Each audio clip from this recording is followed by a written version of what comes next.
Hello, Garland Nixon here, and we're hanging out with the one and only Joti Brar. Let's talk.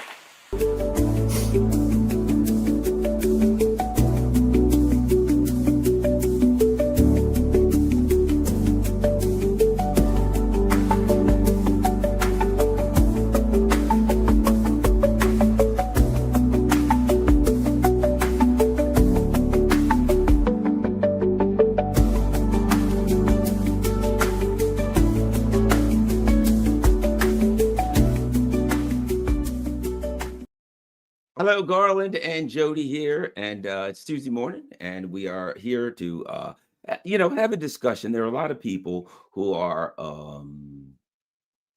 frustrated. I think that's the term. They're frustrated, and they feel as though there's nothing that can be done. I always go back when I was a kid. There was a cartoon called Gulliver's Travels. And Gulliver was on the island with the little Lilliputians, of course. And every week there'd be some threat to him. Somebody came to the island. There was a monster. There was people. There was something. And they had to come up with a plan as to how they were going to, survive or whatever, make it through the weekly catastrophe. And there was one guy. He was actually my favorite one. He had one line, and he said the same line every week. They'd come up with their plan, blah, blah, blah. And this guy was in the back of the crowd, and this was his line. It'll never work. We're all doomed. That was the guy.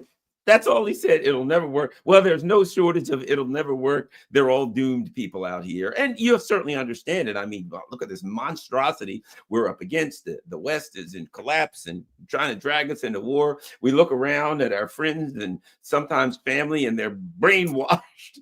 And of course, though even our allies are pretty much horrified. Let's talk about this, not just the need to fight. We can start with that. The reason that we really need to fight this neoliberal monstrosity, but we'll start with the need to, and we'll go on to how we can, what the things that we can do, how we can be and feel more empowered. I'll say one other thing. My dad used to say this: the cure for fear is action. And oftentimes that's what we look at. Fear. Oh, God, that was that guy. It'll never work. That's so many people. Oh, wow, we're doomed. They're too powerful. Blah, blah, blah. The cure for fear is action. So let's talk about that. Joti Brar. 100% the cure for fear is action, Garland. And when we actually take action together in a coordinated way, we learn to feel our power. And that's the best way to banish the fear of the power of the ruling class, is to feel our own power. But we can't feel that without being organized and working together, because obviously, as individuals, we are weak and we feel powerless. What we have allowed to happen, and I won't give you a massive history lecture, I know it's my want, it's what I'm famous for, but over the last, basically since the death of Stalin, sorry people, always to bring it back to that, but it's true. Since the death of Stalin, the communist movement went into retreat mode. They started parroting and echoing the idea that the imperialists are so powerful that we have to tread carefully and step back from anything that might upset them, because then we might have a confrontation, and wouldn't that be awful? And this was reflected in the politics of every communist party. So it started in the Soviet Union, not only there, but essentially came from Khrushchevite revisionism, Khrushchev being the leader who followed Stalin in the Soviet Union. He wanted rapprochement with the West rather than confrontation. He talked about peaceful coexistence, not in the sense of we won't attack you, we don't want a war, but we're ready to defend ourselves, but in a kind of let's just lie down and not make problems for the West kind of a way. And from the revisionist Soviet party, revisionism, can't say it, spread across the communist movement all over the world. Why does this matter? Why this matters, Garland, is because what a lot of people either don't know or have forgotten is that it was the communists who kept the trade union movement strong and militant. It was their grassroots influence that kept the leadership of the trade unions in the West on point, that kept them fighting for the class interest, because without that, they were always looking to come to an agreement. They were always ready to sell out the interests of their members. And what we've seen as the communist movement has fallen into disarray and disintegration, the natural inclination of the leadership of the Western labor movements, which is to compromise with and actually support imperialism in controlling the working class, has become the prominent trend. And now we have trade unions that nobody has any faith in anymore.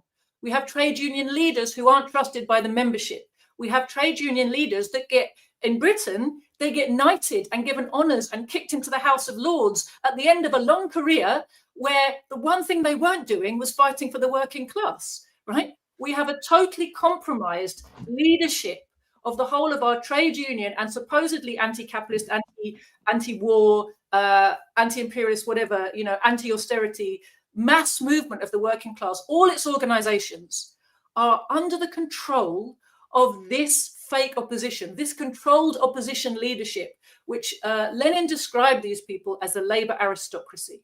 He talked about how in the imperialist countries, there's a layer of the working class which has privileged conditions, and a layer of the leadership of working class organizations who become bureaucrats who actually serve imperialism as a mechanism of control.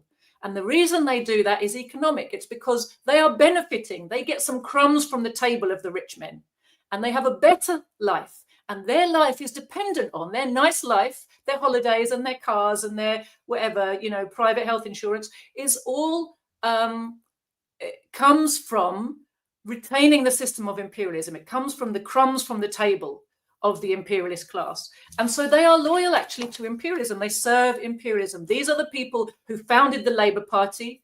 These are the people who've been the leadership of our trade union movements across the West. And without a strong communist movement, they are left to do the dirty work of the imperialists. And what is the dirty work they've done? They have facilitated the defeat of every important strike movement from the 1920s until today. They have facilitated the permeation of the working class with the capitalist ideology that tells workers we are weak individuals. So the very opposite of what trade unions were originally founded to do. The original foundation of trade unions, they weren't revolutionary organizations, Garland, but they were workers, they were organization of workers' mutual self-defense. What is the only power that workers have in the capitalist system? It's the power to withhold their labor. But of course, as an individual, you withhold your labor and you just starve. You only have power if you withhold your labor collectively to the point where the bosses have to talk to you because they're not making money. If you're not working, they're not making money. Why is it that the wealth creators need you to work to make money? Right? There's a little lesson in there, isn't there? Anyway, so this is the fundamental purpose of the trade union. Why do we pay trade union dues? It's supposed to be, this was the idea of trade unions, it's supposed to be we pay our dues, it goes into a kitty, then when we need to go on strike, we don't starve. The whole point of it is it's a strike fund. Today, we have amalgamated unions that have become mega unions. They sit on huge investment portfolios. But you know what they don't have, Garland? Strike funds. What are they actually for? They're taking our money. When we want to strike, they tell us, oh, well, it's very difficult because the law says these people, and these people can't be involved. So actually, this strike only affects apparently 5 people. And even though we're a union of 5 million people, only you 5 are allowed to go on strike and no one can help you. Right? They help the ruling class make sure that the working class, even though they're in unions, are totally weak and powerless to use their only leverage that they have, which is their collective ability to fight. So we've got this situation, right, of a totally weakened leadership or mass movement because of the receding of communist influence. So all those people out there who think it's communism and communists who cause all their problems, you've been totally lied to, all right? You have been lied to. And it's time that you looked into this properly and learned your history better. Okay, there's too many YouTube wormholes out there telling you all kinds of nonsense, claiming to tell you what Marxism is. If someone's telling you what Marxism is, don't believe them. Go and look it up for yourself. Marxism is out there. It's available to read. You can buy the books cheap, or you can read them online for free. There's no excuse for talking about what Marxism is and what communists do if you've never read any Marxism. All right, just get that off my chest, because we get an awful lot of it, and especially in America. I see it in YouTube comments all the time. Oh, the communists did this, that, and the other. And it's like, says who?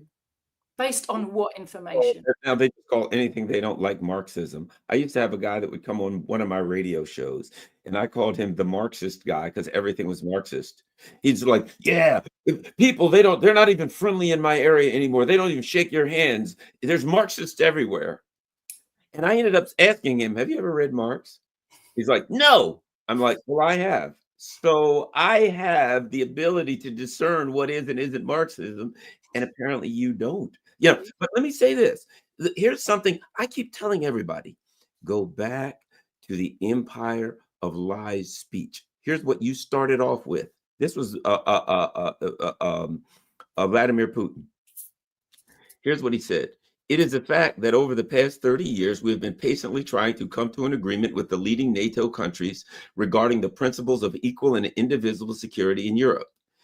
In response to our proposals, we invariably faced either cynical deception and lies or attempts at pressure and blackmail, while the North Atlantic Alliance continued to expand despite our protesters' concerns. Its military machine is moving, and as I said, is approaching our very border. Exactly what you said, I believe, about Khrushchev. This idea that you're going to be friendly somehow or coexist with the imperialists, and they'll be okay with that. And if you read everything you're saying, is in that empire of lies speech. Hey, we gave it a shot, and all they did every time we stuck our hand out, they stuck a knife in it. Yeah. And what's interesting that you brought that up, Garland, is because actually, the Soviet Union and then Russia continued to try to play this, let's all be friends together, let's have a mutually cooperative relationship, let's not aggress against each other. They continued to try to play this game right up until actually the launch of the SMO. And it's actually the SMO has buried Khrushchev's nonsense about peaceful coexistence. Finally, that line has been buried. And that's a very, very good thing. That's something excellent that's come out of what's happening, is that increasingly leaders of anti-imperialist states around the world are openly recognizing, saying, and acting on their understanding that the imperialists are imperialists. They are not your friends. They cannot be your friends. It's not about nice people, nasty people. It's a system. It's a system that has its own logic. And because of that logic, they are what Vladimir Putin said, agreement incapable. If I may add this, I think what you've just hit on something, and that is, this is a turning point in history. Yes. It is a point where, it's like someone who deals with a person, a business partner, a friend, or whatever the case may be. And at some point they come to the conclusion, I just can't deal with this person. And they walk away, or they terminate their business relationship. They sell their half of the business, whatever. They come to a conclusion, this ain't going to work, right? India just had to come to that conclusion. They did everything they could. Yes, we'll deal with the U.S. and we'll be on both sides and blah, blah. And the U.S. walked up, we'll stick a knife in their back and said we could care less. So it's what Russia has done has kind of opened the door. Like other countries have like, well, my God, if Russia's come to that conclusion, if Russia's taken that position, I guess it's okay. I get, you know what I mean? They like opened the door for Russia and India and other parts of the world to start to say, we're on board. And there's this coalition building, an anti-imperialist coalition that's saying, these people are lunatics and we're not going to deal with it anymore. It was just, anyway, go ahead. You get what I'm saying. Totally. It is absolutely, the launch of the SMO was indeed a turning point in history, Garland. It's the beginning of a new phase of the decline of the imperialist system, of the rise of the anti-imperialist world, a new phase of crisis and war, but also a new phase of revolutionary possibilities. And that's very important, that those things go together. So while we can feel overwhelmed by the terrifying scale and possible destruction wrought by the crisis and the war, we have also to recognize and work out how to take advantage of the flip side of that, which is revolutionary possibilities. Revolutionary situations are maturing all over the planet right now, Garland. And the job of the people in every country is to be preparing themselves and working, doing everything they can to mobilize forces that when the revolutionary crisis is mature, they can do something and not allow the system to restabilize itself. Because what we're looking at right now is a desperate imperialist system trying really, really hard to restabilize itself, to bring back profitability through looting, through war, through destruction and then reconstruction, destruction of people, destruction of property, destruction of wealth, destruction of whole sovereign countries, in order to restabilize their grip on the world and their ability to take profits. But it's going to be at the, if they are able to do it, it's going to be at the expense of the mass of the population of the globe. When you look at what's happening in Gaza, you have to understand two things. We talked about this last time, didn't we? Number one, it's business as usual. And this is just bringing it home to you. This is what imperialism does. It's been if you look closely at the history books, you'll see it's been doing this non-stop. There's almost not a year in the calendar for the last however many 100 years where you can't find some similar genocidal activity going on under the in the interests of and under the control of a supervision of an imperialist power, right? This is how imperialism works. Now, humanity doesn't need this. Humanity is being dragged down by this. All these people who are so scared to get out of the capitalist system, who desperately want to make capitalism work, I've got to tell you, capitalism created modern imperialism, and it couldn't do otherwise. Even in its earliest days, capitalism wasn't the nice, fair, friendly market trading that people imagine it was. Capitalism in the earliest days was the dispossession of huge numbers of people and the enslavement of huge numbers of people in order to accumulate enough money to create large means of production. That was what was happening in the earliest stages. That was why Marx said that capital came to the world soaked in blood from head to foot. He was talking about slavery. He was talking about the looting of India, the looting of the Americas. This was all what was termed by Marx primitive accumulation. All of this suffering was the groundwork to produce the Industrial Revolution. That was the downside. It's a big downside. The upside was we got the Industrial Revolution. We got these huge new means of production, which can produce on a vast scale for a world market, unimaginable levels of existence for the whole of the population of the planet are now possible because of the huge advances in technical productive capacity and capability of humanity as a species, right? We have that now. If we look at the most advanced industrial nation on the world today, it's China. And they're showing you how far you can go. People are so terrified of AI today, Garland, because they're like, oh, it's taking our jobs. Well, people were saying that with the first machines, the Luddites were smashing machines, not because they hated advance, but because they were like, this directly takes my job and I'm going to starve, right, because of it. But we now have the possibility to make use of AI and robotics and all these advanced developments in productive capacity for the whole of humanity to work short hours and have a nice life. But what has to be removed is this parasitic imperialist class that uses every advance to crush the workers further and rinse more wealth out of them. Right? So there's two versions of what all of this technology can do. It's not like, oh, in order to have a nice life, we've got to get rid of all the machines and all the AI and all the advances. No, we've got to put them to use. We've got to put them in the service of humanity instead of in the service of profit. That's the choice that's open to us right now. Now, when we look at the situation today and the genocide today, why we have to fight is because this is not just aimed at, it's not just what happens abroad. It's not just aimed at foreigners, right?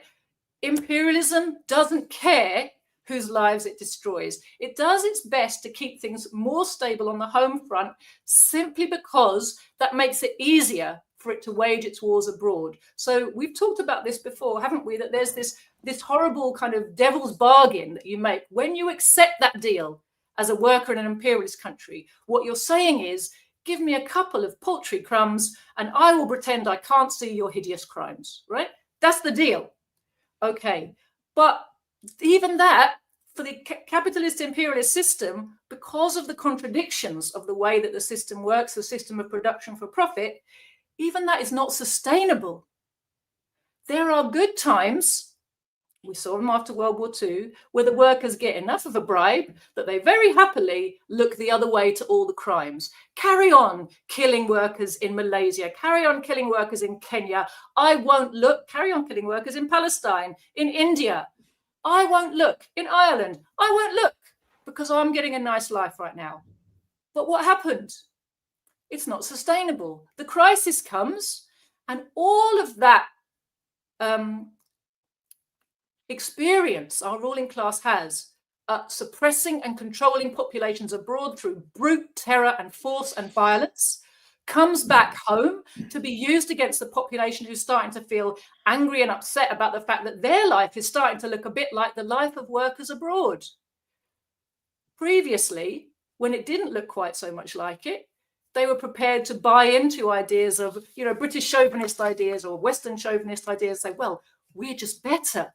And it's something inherent in our brilliant British culture that makes us somewhat superior, right? So they've given all these ideas to make them feel that it's a natural order of things, that the British people on their tiny little island without that many resources over there, because they're very creative and they're very civilized and they're very clever, and therefore, obviously, they would have a nicer standard of living, doing not that much useful compared to the person mining in Africa who apparently has a really terrible life, but, Black people are somehow a bit backward, aren't they? A bit corrupt. There's something about the way they live. Their culture's a bit backwards. What can you do? So that's how God made us. All this. And, we get fed all this stuff and it's comfortable to just imbibe it. All of our culture, all of our media reinforces in all kinds of insidious ways these narratives, doesn't it? But we have to recognize, Garland, now the crisis is coming home to bite us here too, that the crisis is a crisis of the entire system.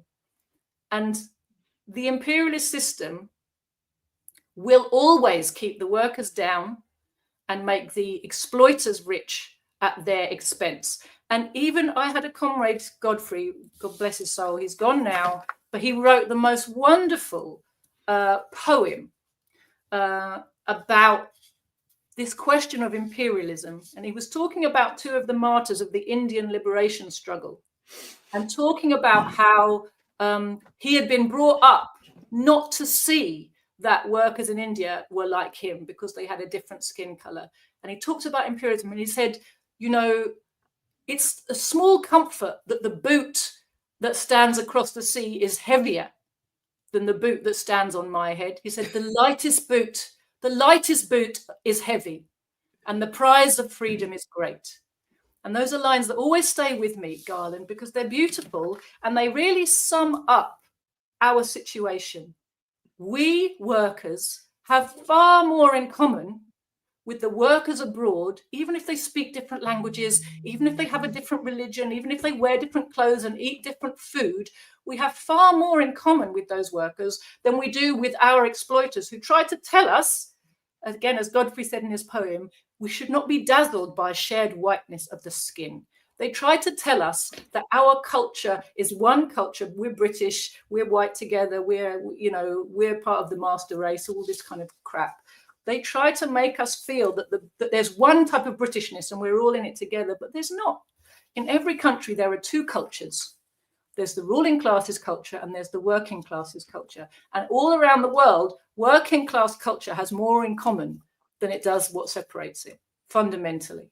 The proletarians, as Marx pointed out, have nothing to lose but their chains. They have a world to win. But we have to unchain our minds from this idea that it's our exploiters who we have something in common with, and those foreigners are different from us, and that our loyalty is to the British ruling class, because the British ruling class do not give a damn about you. For you, they are exploitation fodder, you are cannon fodder, or you are doll fodder. You're for the scrap heap if we can't make use of you somehow or other. This system is in a massive, massive crisis. And in order to try to restabilize itself, it will push your life at home down as far as possible in order to rinse as much out of the exchequer as it possibly can. Right now, we're looking at governments across the West in massive bankruptcy. And why are they so bankrupt, Garland? It's because the exchequer has been used not to deliver decent services to the people who pay the taxes, which is mainly the workers, because the rich people know how to avoid paying taxes. Our taxes have been used to subsidize multinational corporations so that they can keep making profits, delivering services that get worse and worse, where you get less and less, but you're paying more and more. We are guaranteeing the profitability of failing companies, failing banks, failing arms manufacturers, failing service providers of all kinds. Now all our local councils are going bankrupt. I'm sure you have a similar, I know you have a similar thing with the states over there. One by one, they're going bankrupt and they're all borrowing money just to pay the wages. And now then they have to borrow more money to service the debt. And they're in this massive downward spiral of indebtedness simply because they've been paying not normal amounts of money just to provide services, but huge funds to keep failing corporations going. We are constantly being given this misdirection that councils are bankrupt because they're having to spend loads of money on migrants. This is one of the stories we get told over here. They're putting them in hotels. They're spending a fortune. Yes, they're spending a fortune. Why is that? Because those hoteliers are corporations who are being paid 20 times what it would really cost to house somebody, 20 times, and they're giving them slums to live in. These people are basically being kept, these migrants are basically being kept in open-air prisons, which are presented to the public as hotels. You get the idea they're living this plush existence. Actually, they're kept in slums. The people who own the slums are paid a fortune out of the exchequer. Yes, that's disgusting, but it's the profiteers we should be angry at, not the poor bloody inmates. And those people are not, those migrants, their asylum claims are not processed. So they're sat there. They're not allowed to work. They're not allowed to leave or do anything. So they're wandering around the streets with nothing to do, no money. They can't go to work. They can't live a normal life. If they just, if someone just moved into the house next door to you with their family and went to work, you wouldn't think anything about it. They'd just be your next door neighbor. They put them in these hotels. They leave them hotels, slums, prisons. They leave them wandering around. Then they send in provocateurs into the same areas where poor working class, they always put them in rundown areas where poor working class people are living and seeing everything in their life go to shit, no jobs, no services being paid for. And they send these provocateurs in. And the job of the provocateurs is to say, you know how your life is really shit. You know how you haven't got a job anymore. You know how you can't get a doctor's appointment. You know how you can't get a hospital appointment, all of which is because of privatization and corporate looting. Did you know there's a migrant hotel down the road? Did you know they've been looking at your women? Did you know they've been looking at your children? Did you know that they're being paid loads of money to do nothing when you've got, you're living in the shit over here? There's a problem, isn't there? And so, the state deliberately sets up this misdirection and this apparent sense that the migrants are getting all the money. Of course, the reality is that migrants are a net gain to the treasury. That's why they're there. They're super hyper exploitable labor. Anyway, I've slightly gone off the topic of talking about, Garland. I'm sorry, but let me get back to the point about why we have to fight. We have to fight because this system has to go. We have to remove this parasitic class, which is the cause of all these problems. We have to remove the system that they oversee. which is the system that creates immense wealth on the one hand and humongous poverty at the other end, a constantly widening gap, a narrowing number of people who actually are wealthy, a constantly expanding number of people getting poorer and poorer and poorer. The absolute poor, the very poor in our country is a category which is growing faster than any other category, Garland, and I'm sure it's the same in the States. Huge homelessness problem, huge problems of employment, huge problems with service provision. All of that is the same machine that's creating the Gaza genocide. All of that is the same machine that's launching war in Ukraine against Russia, has killed 1.7 million Ukrainians at least, and is not satisfied with that. Can't even take that and say, oh shit, we wasted all those people and we didn't win. No. They are so desperate to get a win, to get the win that they need in order to re-stabilize their system and bring back some profitability, get some looting in quick before everything melts down, that they're just looking for ways to keep the war fueled. Where can we find more manpower from? Which country can we line up next? Where can we open a new war front? I paid great attention to Laith Marouf talking to you last week, Garland, and when he talked about the possibility of a new war front in Lebanon, it made a lot of sense to me. But what you see is front after front after front, they're prodding and poking and trying to make new conflagrations in as many places as possible. Venezuela. All this is connected. Yeah, Venezuela. They're threatening Venezuela. They've got Venezuela has oil, but I've been to Venezuela. Never working. So, well, those people will fight. And they are all armed. And if you look at the mobile, and there's a wonderful short video on my party's YouTube channel, Proletarian TV. Go and have a look at the shorts section. There's a beautiful clip of the Venezuelan people responding when President Maduro said to them, we're under threat. We need to beef up the militia. So they have an army, they have a navy, but they also have a citizens militia. It's a people's army. And its specific job is to defend the revolution from threats internal and external. And then President Maduro said, we need a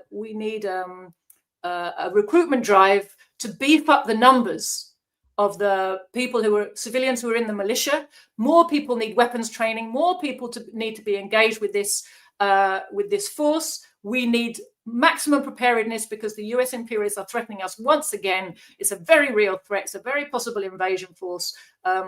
They're targeting us. We need to respond. There was a huge response. And what's wonderful to see is look at the faces of the Venezuelan people. Now, these are people who've known suffering. These are people who've been struggling really hard in the last 10, 15 years to keep their revolution under tremendous pressure, where the imperialists really tried to starve them into subjection. But what you see with those people, the poor masses of Venezuela, is hope. You see joy. You see real sense of empowerment. You see them because they work together, because they feel that their state and their system is for them. They feel that their sacrifices are for something. They are in the process of relaunching the constitution of the country. And the new constitution is called the Comuna Constitution, the commune constitution. It's going to give more power to the grassroots communities in the running of the country. They already have a system of neighborhood communes where people are empowered to run or solve problems on a local basis. But the new commune constitution is going to ratchet that up to another degree and make the communes more part of running the whole of the state of Venezuela. So it's very important developments are happening there. But you see what that does to the people. They fought for this process. They've been engaged in this process the whole way. They feel that it's theirs. And so they work together to defend it. And because they have these mass popular organizations, they have this ability to harness the power of the poor masses of the country. They feel positive. They feel empowered. They are signing up joyfully to defend their country, but also with determination. They know what their power is because they've been using it to defend themselves against imperialism for 25 years. And it really shows you something, Garland, about what the solution is. That we here in the West have allowed ourselves to be robbed of this understanding that we, the working class, are the ones who make everything. We're the ones who do everything. Without us, there is nothing. We have this huge power, but we have to have a mass movement in order to harness that power. And this power has to be harnessed. We need to make sure that the opportunity that's coming to us to actually defeat imperialism on the fronts abroad and at home, it has to be taken. We have to take the opportunity. We have to fight this fight and remove this system so we can actually start to develop in real liberty and freedom towards a genuinely dignified, civilized, affluent life, affluent in the most meaningful sense, not of money and stuff, but as in a really decent standard of living, which is not at somebody else's expense, but which is something which is shared, what the Chinese call common prosperity, right? That's what socialism offers us. Socialism offers us the chance for genuinely common prosperity. And what that also means, of course, is genuine individual development, which under capitalism they talk about all the time. But in reality, most of us are not individuals that count enough to really be able to develop. Yes. Now, let me ask you this. What would you recommend? What kind of things can people do? You know, I was talking with Lath, and he was talking about the flotilla, and I understand what he was saying. He was saying, well, you know, I feel they've been doing that over and over. It's not doing anything. You know, maybe they'd be better off to try to do something back in their own countries. What kind of things do you think people, what are some of the different, you know, I think people have to be creative, because we tend to fall into the trap of, you know, someone stands up and waves a flag that says Free Palestine, and then we say, oh, that'll work, and we all do that. And then somebody stands up and they wear a hat with a watermelon on it or something, then we all do that. I think we have to be creative and find other ways on our own, instead of just kind of mimicking things that haven't changed the narrative. I think there are things that happen at times that the system even facilitates. That at times the system sees people doing things, and if the system sees you like doing something and they know that doesn't work, and I'm not saying the flotilla does or doesn't work. I'm saying if the system sees you doing something and it doesn't work, they'll get in facilitating it and say, you know, let them keep doing that. Let's facilitate it. Let's help them. Let's help them do that, because it's not really doing anything, barely an irritant, and it'll keep them busy. What do you think can happen that people can do? Definitely. Thanks, Garland. Well, my party has a very clear line about what needs to be done, and that is a mass campaign needs to be organized of non-cooperation. What we have to recognize, we in the West, and particularly Britain and America, but also all the EU countries, is that this genocide comes from here. You've talked about this. We know this. The Zionist colony is the attack dog, one of the attack dogs in the Middle East. It's part of a network of regional control that the imperialists have set up over a considerable period of time. But the Zionist colony, occupied Palestine, Israel, it's like the jewel in the crown of the control mechanism of the Middle East. And once that falls, to get rid of all the rest will be much easier. It'll be like a kind of domino thing. It's not, of course, the front line of the resistance is in Gaza, it is in Lebanon, it is in Iran, right? It's in the Middle East. And those people are resisting. They are fighting hard, and in Yemen. All across the region, there are most tremendous fighting effort going on, and they are having a huge impact, right? But it's taking its time, because it's a very unequal fight, and it's a guerrilla warfare effort, you know, between unequal forces. So it takes time. It's not the kind of quick result that you would like to see. I believe that we're actually watching an irreversible trend now. I think that the 7th of October launched a new offensive of the Arab national liberation struggle, and that, I think, is ultimately going to be victorious. All the signs to me are that Israel is actually on its way out. But we see how many hundreds of thousands, if not millions of lives it's prepared to take with it as it goes. And all of that is at the behest of and in the interests of the imperialists. The Zionists don't do any of this by themselves. They do it under orders. They do it on behalf of Anglo-American, in particular, imperialism. If we want to speed up the end point of that, we have to get involved here. British workers, American workers can intervene to stop their government's ability to facilitate this genocide. There are so many ways in which the British working class and the American working class are helping this to happen. Not just, of course, there is serving in the military, and people should be refusing these illegal orders, but there's servicing the military bases, moving their things around.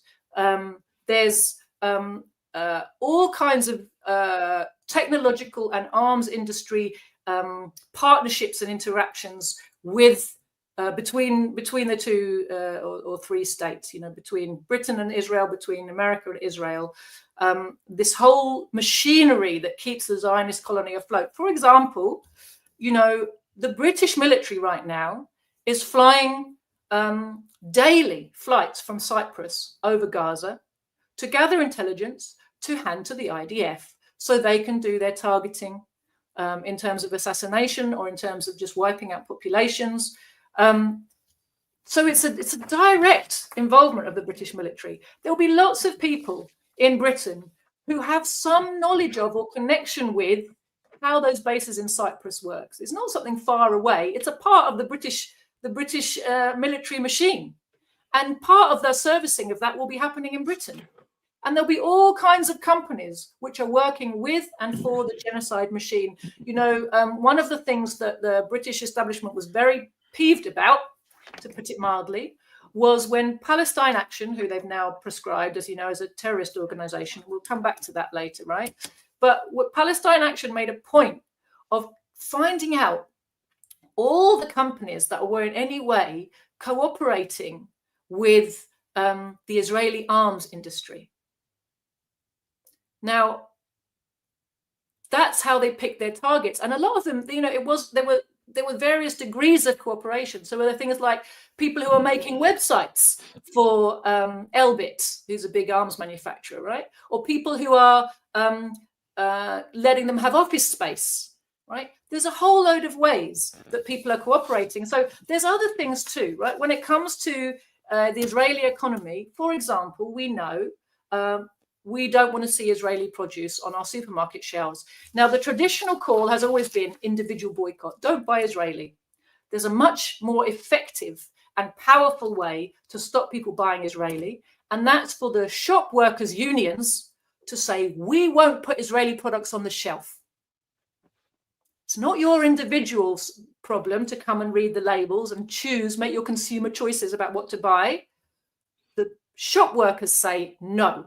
We will not allow ourselves to be part of this process. You understand me? You see how many people are involved actually when you stop and think about it. Here's another one for shop workers and print workers.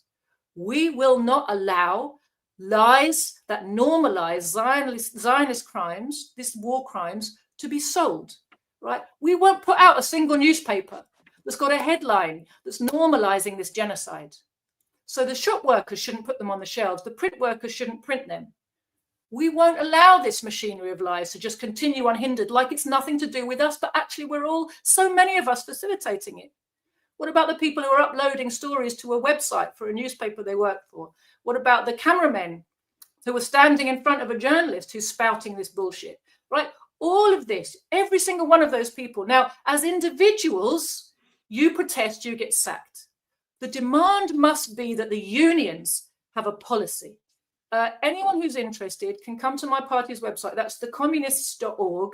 If you just search for model motion, you will find a whole bunch of kind of ideas we've put together for motions you can take to an organization of your anti-war movement, and organize your trade union branch, whatever. And obviously, you take it as a basis, you use it, you rewrite it for whatever fits your particular sphere of work, right? But almost every sphere of work, almost every trade union will have workers who are in some way facilitating the genocide machine.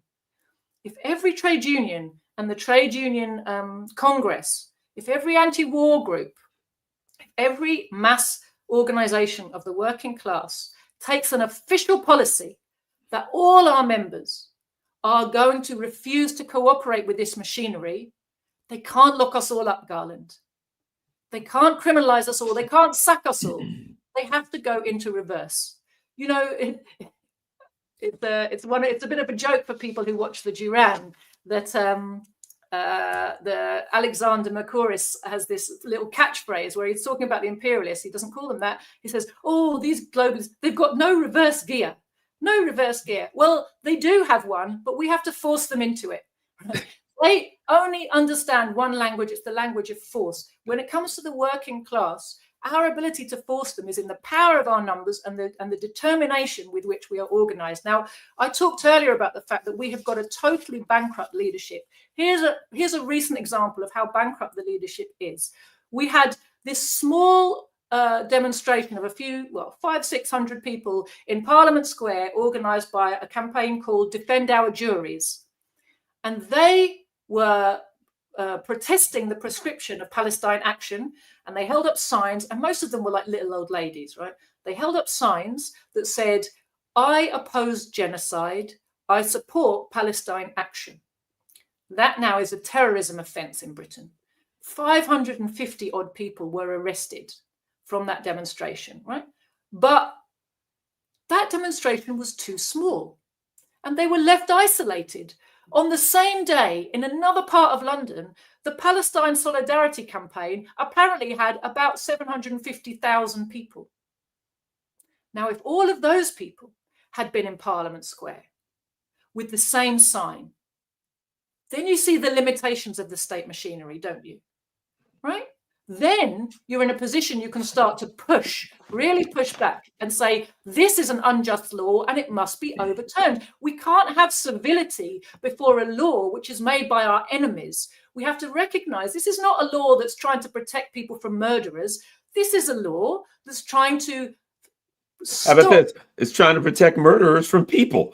It's exactly the opposite. Exactly so, Garland. And so our job is to say it's an unjust law, it's an anti-people law. We will not rest until it's been overturned. How do you overturn it? It's not with writing to your MP. It's not with asking nicely. It's not even with a small demonstration of very determined people. What it is mass organization. It's the only weapon we really have, and we have to demand that we are enabled to use it. We have to push aside or pressurize from the bottom up all of these tame, controlled leaders who are doing their best to make sure our protest goes nowhere, and let them know we will not accept this. If every single ordinary member of a trade union demands that their branch passes these resolutions, demands that the National Congress passes these resolutions, but demands that these positions are taken, there's nothing the leaders can do about it, because there's not enough of them. They keep us in subjection by telling us that they are there by some democratic mandate. But let me tell you, just to give you an idea of how democratic our unions are these days, a new leader was recently elected to a union of teachers, a small teaching union called the NSUWT, something like that. Get the initials muddled up, but the guy's Matt Rack. He used to be in the Fire Brigades Union. The membership didn't like him there. There's all kind of corruption allegations. He left there. He's never been a teacher, but he's now the chair of a teaching union. He's been kind of shoehorned in by some Trotskyites in the leadership of that union. The number of members who voted for him so that he could win the election was like 2%. This is what, and they will stand there and claim to you that it's a great democratic institution that they're heading up and they've got there by winning an election. The reality is the massive trade union members are not in any way involved in their trade unions because they feel totally disempowered. They don't feel like the leaderships represent them. But here's the truth. Those people were co-opted for a reason, because the ruling class knows what we have forgotten. The working class, when it's organized and directed properly, is incredibly powerful. They've bought off our leaders to try to stop us from using our power. But we have come to a point where we have to say enough is enough. This is not okay with us. If these people are standing in our way, we must brush them aside. But we must take back our mass organizations and use them for what they're meant for, which was to harness the power of the working class. So a mass campaign of non-cooperation, mass, not small individual acts of conscience, not little acts. Palestine Action, bless them. They were acting because nobody else was. and they felt on their conscience, they felt they needed to do something. I understand that feeling. It's horrible. It's disgusting to be forced to stand on the side and see these crimes being committed by your own government day after day after day, and to feel that no one around you is prepared to do anything. But we also see that when you're small, you can be picked off. It's absolutely irresponsible of the leadership of the trade union movement. It's criminal of them to be standing aside and mouthing platitudes and empty slogans while these crimes continue, when they had the ability to harness the power of the working class and stop it. There's just as much blood on their hands as is on the Keir Starmers and Rishi Sunaks and everybody else who's been complicit in this genocide, right? Absolutely, just as much. In fact, in many ways, you could say more, because they are the key lever of working class control in our countries. But it's time we recognize that, Garland, and push them out the way, reclaim our mass organizations and use them for what they're meant for. Yes, those are a lot of very good observations, and I see people in the chat are really responding quite well. And obviously, I think what happens with people is we grow, angry, and we throw our hands up and give up and feel powerless. And I think as people start to hear something positive, they feel empowered and they start saying, well, perhaps we're not all doomed, and perhaps it'll never work. There's something we can do. So I think that's very important.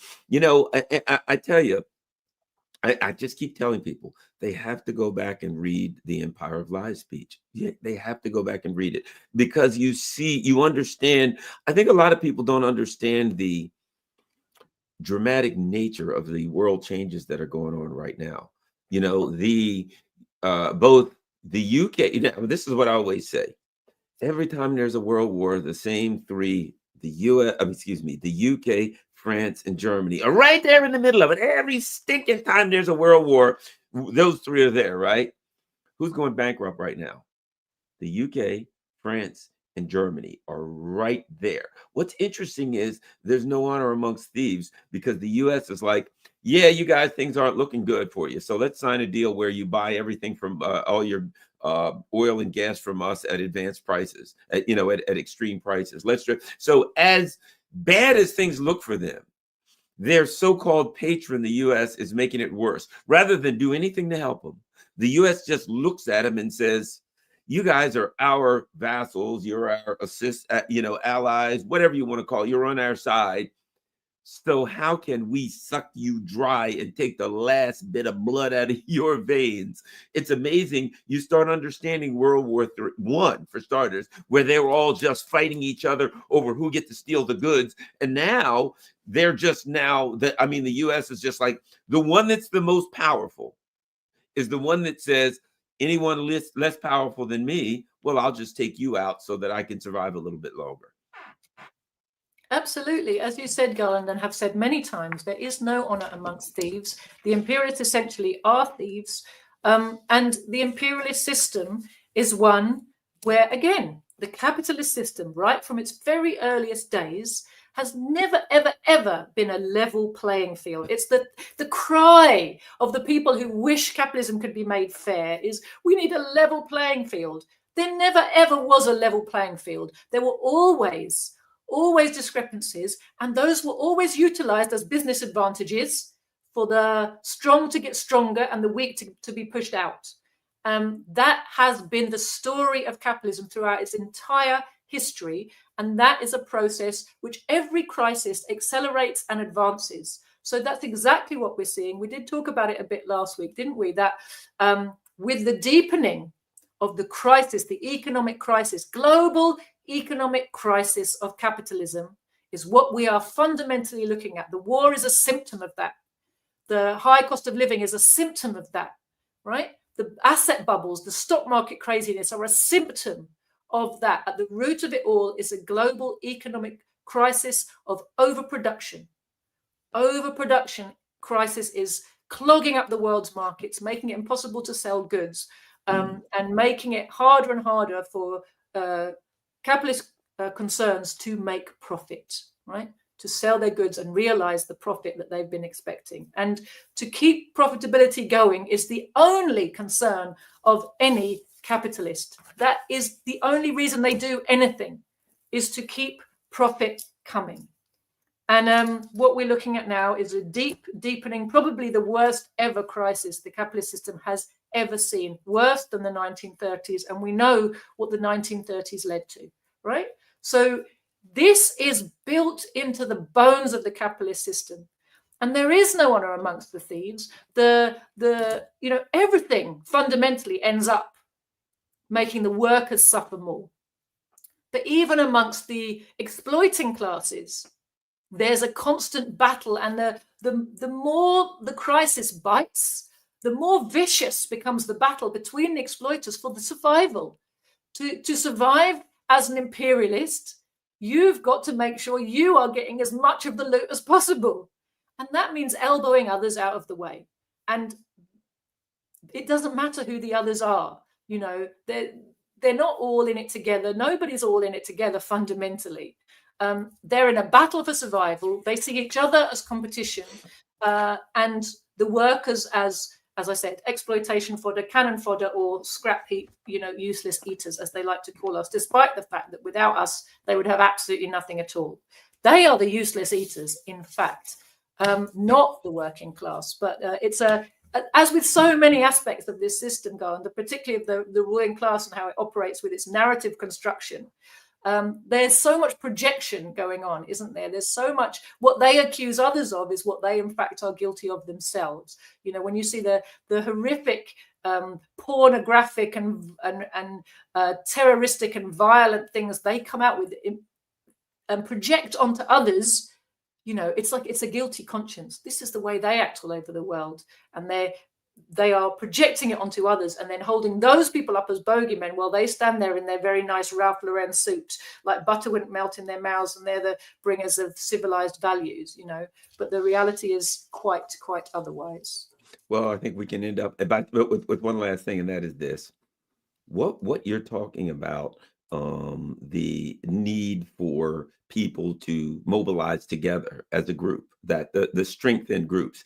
I think that's kind of what we're seeing, such as the SCO. I think we're seeing Russia and China and other countries all coming together saying they're going to sanction us, so we all need to come together for sanctions. We all need to come together to get finances. So when they do, I think we're seeing the leaders of the anti-imperialist countries. What's interesting is that Russia was the first country to see the necessity of integrating North Korea into the anti-imperialist camp. But they're coming together saying, everything they have, Russians just, we're going to China, North Korea, you got to be there. The importance of integrating them in and not leaving anyone out. But what we're seeing is they're saying, we'll come together as a group. The imperialists are up to no good, as always, and we will all come together and we will come up with various ways as we see what they're going to do next. This is how we're going to address it. Now, they have some spies in the camp here and there that they have to deal with, but that is the reality of it. If you're organizing something for some event, there's going to be agent provocateurs, there's going to be spies. You have to take that into account, and I think they're taking that into account. And if you know who they are, it's probably best not to call them out. It's probably best to keep an eye on them. At least you know who they are. Why get those out and they'll get new ones in that you might not know who they are? You know what I'm saying? But I think it's interesting that we're seeing kind of a macro effort of exactly what you're talking about for the masses to do. You're right, Garland. And the anti-imperialist countries, in fact, are setting the workers of the world a tremendous example, a living example of the slogan, united we stand, divided we fall. The more united the anti-imperialist movement is around the world, the more of a cohesive bloc they can form, the more chance they have of coming out of this current phase of turmoil, war, and all kinds of economic catastrophes on top, and surviving and being able to continue to offer a better life to their own people. It's very, very important that they don't, because what the imperialists are trying to do, and we see it everywhere, is pick them off one by one. Right. They constantly look for where do they think might be the weakest link right now. They got lucky with Syria, and it was a horrible, terrible tragedy, but that's emboldened them. They're like, yes, yes, we can still do this. We can still do it, even though initially they thought Russia was the weakest link. Remember all the propaganda they told everybody about how it's just a gas station with a flag, blah, blah, blah. We can take it down. It will fall over at the first puff, huff and I'll puff, and they'll blow their house down, right? Didn't work, did it? So, but they don't give up, because they need this to happen. So they thought Iran was the weakest link. They got bit back. Then we heard Laith talking last week about maybe they think Lebanon's the weakest link. I think they'll be wrong. But it's not going to stop them trying. They might think another bite at Venezuela is going to help them, because they've done a lot of damage economically to Venezuela. They might be hoping that another push and they'll go over the line and the regime will fall, right? They never stop trying while they're alive. And this is something why it's so important that people in the West must not just sit on the sidelines and say it's okay because the anti-imperialist bloc is coming together and they're fighting imperialism for us. What we have to realize is, for as long as the imperialists exist in the world, they will never stop trying to destroy every territory that's sovereign and independent, and recolonize and reconquer it. And they'll use every kind of dirty method to get their way, so long as they can sit on a pile of cash, Garland, that they can use to fund their dirty wars and their dirty operations and their covert operations of all kinds. And remember, they're the ultimate drug runners. They're the ultimate human people traffickers. They're the ultimate pimps. They're the ones who are engaging in, they're ultimate mafia bosses. They're the ones who engage in and run all of the kind of crime that messes up ordinary people's day-to-day lives. The big bosses are the ones who sit in Wall Street and the City of London and oversee all of that, all for the purposes of running their dirty ops to undermine the people who are trying to get free, right? So let's understand this as a whole big picture and recognize imperialism must be beaten on both fronts. It's perfectly possible that the anti-imperialist bloc, Russia, China, Iran, the Middle East generally, the DPRK, that these people can emerge from this period of global warfare victorious. Venezuela, Cuba, all of them, right? That they together stand together and defend one another and come out on top and defeat militarily the West. But for as long as the West still sits on this mountain of capital that it's able to use to buy mercenaries, to brainwash people, to change history books and the media landscape in country after country in order to take over the political system and use countries and peoples as its proxies, it will always be able to unstabilize, destabilize, undermine countries that are trying to just get free, just build a better life for themselves and their people. Our job is to make sure that can't happen by dispossessing the super rich. They have to be separated from their piles of cash, Garland. They have to be denied the ability to continue to wage dirty operations, dirty wars with other people's territory, other people's bodies, other people's wealth, to keep themselves as imperialist global exploiters. We have to recognize that and not sit on the side, but see that our role is a vital one in enabling humanity to finally get free. Joti, please tell everyone where they can, find you and follow you and your recommendations. Thank you. So I have a Telegram channel, my name, Joti Brar. My party has an excellent Telegram channel also, The Communists with an S. This is our website URL, thecommunists.org. Please come there and have a look. Sign up to our email newsletter. And if you can, subscribe to our physical newspapers, because as I always say, physical literature is much better learning material than just reading online. And also, if you go to our YouTube channel, we have got video presentations and speeches on all topics of importance to the working class, going back for the last 15 more years. So it's a tremendous resource and really worth subscribing and following that there. Thank you very much. And after this, let's see if we can get a word from Keir Starmer. Thank you very much. Joti Brar, everyone. Follow her and all her endeavors. Make sure you share this on all your social media platforms. We're out.